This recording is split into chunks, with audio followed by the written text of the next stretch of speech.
অল্পের জন্য মুসলিম ভাইয়ের বোর মানিজ্জত বাচ্চা গেছে ভাবি মোটামুটি রেডি। আমিও যাইম শুক্কুরের মারে লগে লইয়া যাম, নাতি দুজন লগে নিব।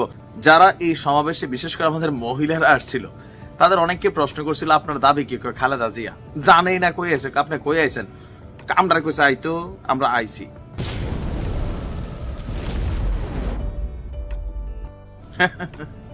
ভাবি মোটামুটি রেডি। আমিও যাইম শুক্কুরের মারে লগে লইয়া যাম, নাতি দুজন লগে নিব। পার হেড 50 অথবা 100, সাথে সিঙ্গারা অথবা চমোসা অপশন আছে চয়েসের, আরো নাকি অনেক কিছু দিব। তাহলে যাইবা কইছে হেন যাইতাম, গেলে তারা খাওয়াইবো, আবার নগদ 50 টাকা 100 টাকা 200 টাকা মানে চেহারা বুঝা টাকা দিব।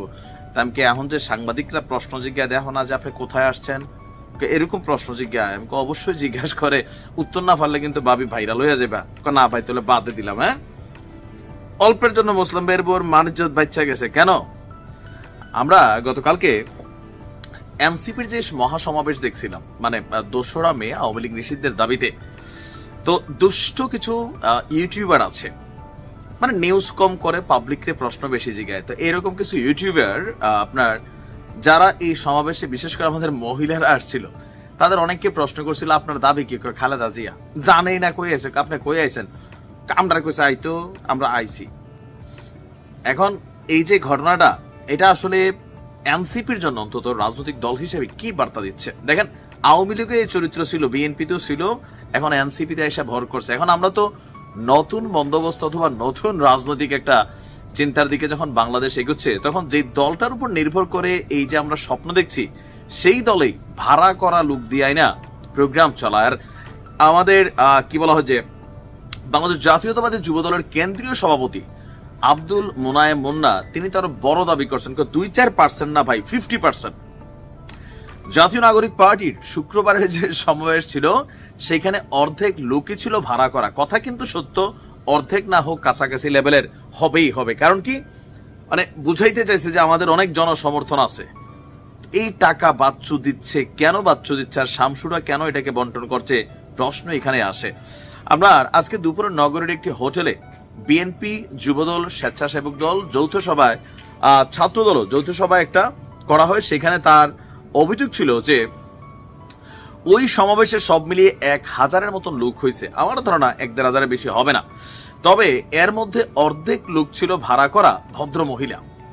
তারা নিজেদেরকে এত মেধাবী এবং তারুণ্যদীপ্ত দাবি করেন। তাদের সমাবেশ দেখে কি তারুণ্যদীপ্ত মনে হয়েছে? না, কোনোভাবেই মনে হয় নাই। কারুর বয়স 13, কারুর বয়স আবার 70। তবে তারুণ্য, বৃদ্ধা সবাইকে নিয়ে আগায় যেতে চায় সম্ভবত। মুন্নার বক্তব্য, আপনার রেলওয়ে সংস্কারে 3 জন ছাত্র প্রতিনিধিকে যুক্ত করা হয়েছে। তারা প্রতিনিধি হওয়ার পর বন্ধু বান্ধব নিয়ে ট্রেন ভ্রমণ করছে, তারা একটা পিকনিকের আমেজে আছে। কথা কিন্তু সত্য। আমাদের এনসিপিতে যে পোলাপানগুলো আছে সব খালি দৌড় দিয়ে নির্বাচন, এই ইনকিলাব মঞ্চ, রক্ত বলে দিয়া বেহস হয়ে যাবে। বাবা তোর রক্ত তুলা দেয়, এবার পাবলিকের রক্ত তো অনেক খাইছো। তো এনসিপির এমন করুণ পরিণতি দেখে আমার নিজের কাছে আশ্চর্য লাগছে যে এই দলটা কেন এত দ্রুত তাদের জনপ্রিয়তা হারাচ্ছে। মূল কারণ হচ্ছে নিজেরা 8-10 জন সব কমিটির প্রধান, নিজেদের আত্মীয় স্বজন, বাবা, চাচা, খালু, মামা, তাদেরকে পয়সাওয়ালা বানাচ্ছে। আর যারা একটু লাইমলাইনে যাচ্ছে সবাই খালি এমপি হইতে চায়, সবার বক্তব্য এমপি। তারা নির্বাচন চায় না, কিন্তু নির্বাচনের জন্য কোন আসনে কে বসবে সেটা কিন্তু আগে থেকে মাথায় রেখা অ্যাক্টিভিটিও চালাচ্ছে। আপনারা যদি বাংলাদেশকে পরিবর্তনের জায়গায় নিতে চান, প্রথমত এই যে এমপি ইলেকশন, এমপি হোমো, এলাকার মধ্যে গাড়ি টাড়ি বহটর, ভাই এগুলো মানুষ পছন্দ করেন। আপনাদের কাছে সংস্কার চাইছে, পরিবর্তন চাইছে। তো পরিবর্তনটা কিসের বার্তা দিচ্ছেন? ভাড়া করা লোক দিয়ে না সমাবেশ করে আপনি কি বোঝাতে চাইলেন? 50 জনই থাকতো, বাট রিয়েল ক্যারেক্টার থাকতো, বলতেন যে আমাদের এই 50 জন অরিজিনাল।